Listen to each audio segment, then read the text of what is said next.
नमस्कार दोस्तों, मैं श्रवण कुमार और यह लर्नर ट्यूटोरियल। शुरू करते हैं आज की प्रैक्टिस सीरीज जो कि राजनीति विज्ञान की है और आपको एलटी ग्रेड टीजीटी पीजीटी में हेल्प करेगी। पहला क्वेश्चन है, राज्य शब्द की उत्पत्ति के संबंध में ऐतिहासिक सिद्धांत का प्रतिपादन किसने किया? तो ऐतिहासिक सिद्धांत का प्रतिपादन करने वाले जो वैज्ञानिक हैं वो हैं हेनरी मैन। बात करते हैं दुर्खिम की, तो दुर्खिम जाने जाते हैं समाजशास्त्र के पिता के रूप में। और सिले की बात करते हैं तो सिले की एक महत्वपूर्ण परिभाषा है राज्य के संबंध में, जो मानते हैं कि जो 4 आवश्यक तत्व हैं। पहला तत्व है जनसंख्या, दूसरा निश्चित भूभाग, तीसरा सरकार, चौथा संप्रभुता। तो निश्चित भूभाग को आवश्यक तत्व नहीं मानते हैं सिले। चलते अगले क्वेश्चन की तरफ। क्वेश्चन नंबर 2 है, किसने कहा है कि राज्य केवल समुदायों का समुदाय नहीं है, यह एक सर्वोच्च समुदाय है? इसको जो कहने वाले वैज्ञानिक हैं वो हैं अरस्तु। विकल्प ए राइट आंसर है। अरस्तु का मानना है कि राज्य केवल समुदायों का समुदाय नहीं है बल्कि यह एक सर्वोच्च समुदाय है। और अरस्तु की एक महत्वपूर्ण कृति है जो कि पॉलिटिक्स के नाम से जानी जाती है, जिसे राजनीति के नाम से हम जानते हैं। और अरस्तु राजनीति विज्ञान को मास्टर साइंस या सर्वोच्च विज्ञान मानते हैं। बात करते हैं प्लेटो की, तो प्लेटो यूनानी दार्शनिक थे और इनकी 3 महत्वपूर्ण कृति है। पहली कृति है रिपब्लिक, जिसमें इन्होंने न्याय का सिद्धांत दिया हुआ है। दूसरी कृति इनकी है स्टेट्समैन और तीसरी कृति लाज है। और इनका एक महत्वपूर्ण कथन है कि जब तक दार्शनिक राजा उत्पन्न नहीं होंगे, राज्य अपनी बुराइयों से मुक्ति नहीं पा सकेंगे। बाकी विकल्प सी में दिया हुआ है मैकियावेली। तो मैकियावेली की जब हम बात करते हैं तो मैकियावेली ऐसे दार्शनिक हैं जिनकी महत्वपूर्ण कृति है द प्रिंस, और ये मानते हैं कि राज्य अपनी बुराइयों से तब तक इनका ये मानना है कि राजा को शेर की तरह बहादुर तथा लोमड़ी की तरह चतुर होना चाहिए। बात करते हैं बोधा की, तो बोधा जाने जाते हैं। बोधा का एक महत्वपूर्ण कथन है, वह कथन है संप्रभुता नागरिकों एवं प्रजाजनों पर विधि द्वारा राज्य की अमर्यादित सर्वोच्च शक्ति है। और एकलवादी संप्रभुता को बोधा लाए, हाब्स उसे आगे बढ़ाते हैं और ऑस्टिन उसे चरम पर ले जाते हैं। चलते अगले क्वेश्चन की तरफ। नेक्स्ट क्वेश्चन हमारा है क्वेश्चन नंबर 3, किसने कहा है कि कानून समस्त वासनाओं से मुक्त है? तो ये मानने वाले समस्त वासनाओं से मुक्त है, इसका राइट आंसर है विकल्प ए। अरस्तु मानते हैं कि समस्त वासनाओं से मुक्त है कानून। अरस्तु की पुस्तक पॉलिटिक्स है और ये मास्टर साइंस मानते हैं राजनीति विज्ञान को। और इनका मानना है, कोटेशन बहुत महत्वपूर्ण है, कि यदि मनुष्य समाज का सदस्य नहीं है तो वह या तो देवता हो सकता है या पशु हो सकता है। बाकी प्लेटो की बात करते हैं तो प्लेटो दार्शनिक थे। 3 इनकी महत्वपूर्ण कृति है स्टेट्समैन, लाज, रिपब्लिक। रिपब्लिक में इन्होंने न्याय का सिद्धांत दिया हुआ है। बाकी बात करते हैं मैकियावेली की, तो मैकियावेली की महत्वपूर्ण कृति है the Prince, discourses on living और द आर्ट ऑफ वार। इनका एक महत्वपूर्ण कथन ये है कि राजा को शेर की तरह बहादुर तथा लोमड़ी की तरह चतुर भी होना चाहिए। और इनका मानना है कि व्यक्ति अपने पिता की मृत्यु को भूल सकता है, लेकिन अपनी पैतृक संपत्ति की हानि हो जाती तो भूल नहीं पाता है। बाकी बोधा की बात करते हैं तो बोधा एकलवादी संप्रभुता को लाएं और उसे हाब्स ने आगे बढ़ाया और ऑस्टिन चरम पर ले गए। और इनका महत्वपूर्ण कथन है संप्रभुता नागरिकों एवं प्रजाजनों पर विधि द्वारा अमर्यादित राज्य की सर्वोच्च शक्ति है। चलते अगले क्वेश्चन की तरफ। नेक्स्ट क्वेश्चन है क्वेश्चन नंबर 4, राजनीति का संबंध मूल्यों के आधिकारिक आवंटन से है, यह कथन किसका है? तो मूल्यों के आधिकारिक आवंटन से मानने वाले हैं जो डेविड स्टन है, इसका राइट आंसर विकल्प सी में दिया हुआ है। डेविड स्टन मानते हैं कि राजनीति का संबंध मूल्यों के आधिकारिक आवंटन से होता है। बाकी विकल्प में दिया हुआ अरस्तु। अरस्तु की पुस्तक पॉलिटिक्स है और अरस्तु राजनीति विज्ञान को सर्वोच्च विज्ञान मानते हैं। और इन्होंने नागरिकता के संबंध में एक कथन दिया हुआ है, दास एवं महिलाओं को नागरिकता से बाहर भी रखा है अरस्तु ने और हीगल ने। बात करते हैं विकल्प बी की लास्की की, तो लास्की को हम जानते हैं इनकी महत्वपूर्ण कृति के लिए जिसका नाम है ग्रामर ऑफ पॉलिटिक्स। और इनकी एक महत्वपूर्ण जो कोटेशन है वह कोटेशन इस प्रकार की है कि मुझे केक खाने का कोई अधिकार नहीं है यदि मेरे पड़ोसी को रोटी भी उपलब्ध न हो। बाकी हम दिमाग की बात करते हैं तो दिमाग मानते हैं राजनीति विज्ञान की परिभाषा के रूप में कि राजनीति विज्ञान राज्य एवं उसके साधन सरकार का अध्ययन है। चलते रहे क्वेश्चन की तरफ। नेक्स्ट क्वेश्चन है क्वेश्चन नंबर 5। निम्न में किसने राजनीति विज्ञान को शक्ति का विज्ञान के रूप में परिभाषित किया है? तो शक्ति के विज्ञान के रूप में परिभाषित करने वाले जो हैं वो हैं, विकल्प डी में दिया हुआ है, वो है कैटलीन। इसका राइट आंसर है कैटलीन, इसका राइट आंसर है विकल्प डी। विकल्प बी की बात करते हैं लास्की की, तो लास्की का महत्वपूर्ण कथन जो है, मुझे केक खाने का कोई अधिकार नहीं है यदि मेरे पड़ोसी को रोटी भी उपलब्ध न हो। और लास्की की महत्वपूर्ण कृति जो है वो है ग्रामर ऑफ पॉलिटिक्स। चलते हैं क्वेश्चन की तरफ। अगला क्वेश्चन है नागरिक शास्त्र के अध्ययन का मुख्य विषय है। तो नागरिक शास्त्र के अध्ययन का मुख्य विषय जो है वो होता है, विकल्प में दिया हुआ है नागरिकता, राइट आंसर है। बाकी विकल्प में पंचायती राज जो लाया गया है 73वां संविधान संशोधन द्वारा लिया गया है।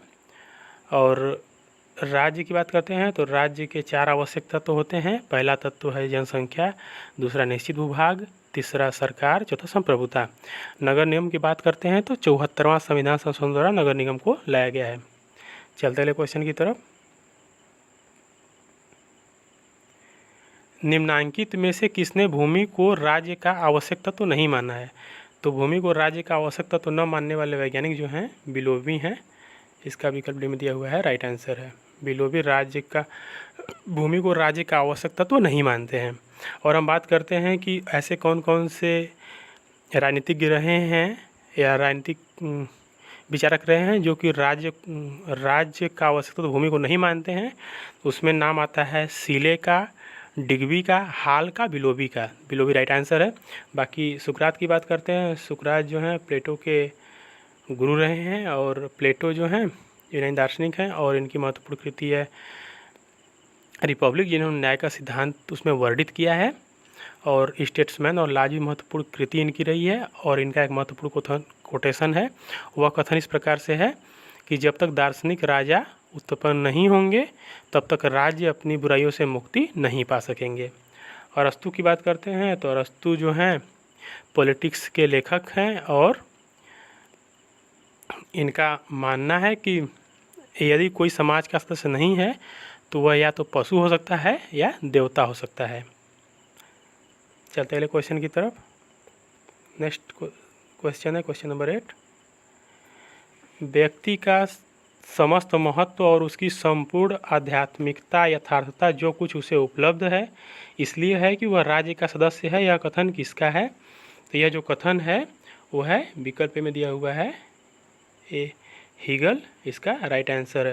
हीगल को हम जानते हैं, इनका एक महत्वपूर्ण कथन है state is a god on March, या हिंदी में कहेंगे जिसे राज्य पृथ्वी पर ईश्वर का अवतरण है। और विकल्प बी में दिया हुआ है प्लेटो, तो प्लेटो की कृति रिपब्लिक है जिसमें न्याय का सिद्धांत उन्होंने दिया हुआ है। चलते हैं क्वेश्चन की तरफ। मानवीय संबंधों के उस किसी भी स्थायी रूप को राजनीतिक व्यवस्था कहेंगे जिसमें महत्वपूर्ण अंगों में शक्ति, शासन अथवा सत्ता अंतर्ग्रस्त हो। यह परिभाषा किसकी है? तो बात करते हैं यह परिभाषा किसकी है, तो परिभाषा जो है विकल्प सी में दिया हुआ है रॉबर्ट डहल, यह परिभाषा है। बाकी विकल्प में दिया हुआ गार्नर राजनीति विज्ञान की सर्वश्रेष्ठ परिभाषा के लिए जाने जाते हैं, जिनकी परिभाषा है कि राजनीति विज्ञान का प्रारंभ और अंत राज्य के साथ ही होता है, या हम कह सकते हैं राजनीति विज्ञान राज्य का अध्ययन है। बाकी सीले की बात करते हैं तो सीलों को हम जो जानते हैं, सीले का मानना है कि जो राज्य का आवश्यक तो भूमि है उसको नहीं मानते हैं, 3 तत्व ही मानते हैं। और बाकी बात करते हैं गैटल की। चलते हैं क्वेश्चन की तरफ। तो अगला क्वेश्चन है क्वेश्चन नंबर 10। राज्य की सर्वोच्चता का समर्थन किसने किया है? तो राज्य की सर्वोच्चता का समर्थन करने वाले जो हैं वो हैं, विकल्प बी में दिया हुआ है, मैकियावेली इसका राइट आंसर है। मैकियावेली का महत्वपूर्ण कथन है कि राजा को शेर की तरह चालाक तथा लोमड़ी की तरह, शेर की तरह बहादुर तथा लोमड़ी की तरह चालाक होना चाहिए, और व्यक्ति अपने पिता की मृत्यु को भूल सकता है किंतु पैतृक संपत्ति की हुई हानि को नहीं भूलता है। और इनकी महत्वपूर्ण कृति है the art of war, the discourses on Levi, और एक है द प्रिंस। बाकी हम बात करते हैं विकल्प में रूसो की। तो रूसो को हम जानते हैं, इनकी महत्वपूर्ण कृति है द सोशल कॉन्ट्रैक्ट और सामाजिक समझौता सिद्धांत के लिए।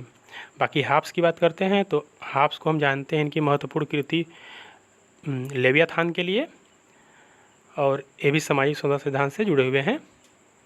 चलते अगले क्वेश्चन की तरफ। निम्न में कौन सी पुस्तक मैकियावेली के विचार को पूर्णतः स्पष्ट करती है? तो पूर्णतः स्पष्ट करने वाली जो पुस्तक है art of war, the Prince, the discourses on living, ये इनकी तीनों महत्वपूर्ण पुस्तकें हैं और तीनों इनके विचार को पूर्णतः स्पष्ट करती हैं, इसलिए इसका राइट आंसर डी होगा, ये सभी पुस्तकें। चलते अगले क्वेश्चन की तरफ। क्वेश्चन नंबर 11 है। नेक्स्ट क्वेश्चन 12 है, अरस्तु की उपेक्षा करने वाला पहला आधुनिक राजनीतिक विचारक कौन है? जो पहला विचारक है वो विचारक है हाब्स। विकल्प ए में दिया हुआ है, राइट आंसर है। और हाब्स की महत्वपूर्ण कृति लेवियाथान है। विकल्प बी में लॉक दिया हुआ है। जॉन लॉक को हम जानते हैं उदारवाद के पिता के रूप में, और ये जॉन लॉक जो हैं उदारवाद के पिता के रूप में जाने जाते हैं। और जॉन लॉक की महत्वपूर्ण कृति जो है वो कृति है टू ट्रीटीज ऑन गवर्नमेंट। बाकी रूसो की बात करते हैं तो रूसो भी सामाजिक सिद्धांत से जुड़े हुए हैं, और इनकी जो कृति है वो कृति है द सोशल कॉन्ट्रैक्ट, और मैकियावेली की जो कृति है वो है द प्रिंस। चलते रहे क्वेश्चन की तरफ। क्वेश्चन नंबर 13 है, शक्ति की अवधारणा सर्वप्रथम किसने दी है? तो शक्ति की अवधारणा सर्वप्रथम जो दी है वो दी है, विकल्प सी में दिया हुआ है, मैकियावेली इसका राइट आंसर है। मैकियावेली की महत्वपूर्ण कृति द प्रिंस है, द डिस्कोर्सेस ऑन लिवी है, और एक और है द आर्ट ऑफ वार। और एक महत्वपूर्ण कथन है कि व्यक्ति अपने पिता की मृत्यु को भूल जाएगा, लेकिन अगर पैतृक संपत्ति की हानि हुई है तो उसे कभी नहीं भूल पाता है। कार्ल मार्क्स की बात करते हैं तो कार्ल मार्क्स वैज्ञानिक समाजवाद के पिता के रूप में जाने जाते हैं, दोनों भौतिकवाद के सिद्धांत के लिए जाने जाते हैं। और इनकी जो कृति की बात करते हैं दास कैपिटल, और जिसे हम साम्यवादी घोषणा पत्र के नाम जानते हैं, जिसे कम्युनिस्ट मैनिफेस्टो के नाम से भी जानते हैं। और हम बात करते हैं लासवेल की, तो विकल्प में दिया हुआ लासवेल को हम जानते हैं साइकोपैथोलॉजी एंड पॉलिटिक्स पुस्तक के लिए। चलते हैं क्वेश्चन की तरफ। क्वेश्चन नंबर 40 जो क्वेश्चन है, किसने कहा है कि शक्ति एक विशेष प्रकार का प्रभाव है जिसके पालन न करने पर घोर हानियाँ उठानी पड़ती हैं? तो यह जो कथन है यह कथन है रॉबर्ट डहल का। विकल्प डी में दिया हुआ है, राइट आंसर है कि घोर हानियाँ उठानी पड़ेंगी। बाकी बात करते हैं लासवेल की, तो लासवेल की जो महत्वपूर्ण कृति है साइकोपैथोलॉजी एंड पॉलिटिक्स। और मैकियावेली की जब हम बात करते हैं तो मैकियावेली को द प्रिंस के लिए याद किया जाता है, द डिस्कोर्सेस ऑन लिवी और द आर्ट ऑफ वार के लिए। और इनका महत्वपूर्ण कथन है कि राजा को शेर की तरह बहादुर होना चाहिए तथा लोमड़ी की तरह चतुर होना चाहिए। चलते हैं क्वेश्चन की तरफ। तो क्वेश्चन नंबर 15 है, किसने कहा है कि यह राजनीति नहीं है जो जातिग्रस्त हो जाती है, यहाँ जाति का राजनीतिकरण हो जाता है? तो जो कहने वाले वैज्ञानिक हैं वो हैं चिंतक रजनी कोठारी। विकल्प डी में जो दिया हुआ है इसका राइट आंसर है, रजनी कोठारी का यह कथन है। और बाकी हम बात करते हैं मैक्स वेबर की, तो मैक्स वेबर जाने जाते हैं नौकरशाही के पिता के रूप में। और लासवेल को हम जानते हैं साइकोपैथोलॉजी एंड पॉलिटिक्स। बात करते हैं मैकियावेली की, the art of war, the Prince, the discourses on Levi. 3 पुस्तकों के लिए। और महत्वपूर्ण कथन है कि व्यक्ति अपने पिता की मृत्यु को भूल जाएगा लेकिन पैतृक संपत्ति की हानि को कभी नहीं भूलेगा। इस प्रकार से 15 क्वेश्चन की सीरीज कंप्लीट होती है। वीडियो पसंद आए तो लाइक करें, शेयर करें, कमेंट करें और बताएं हमें वीडियो कैसा लगा। धन्यवाद।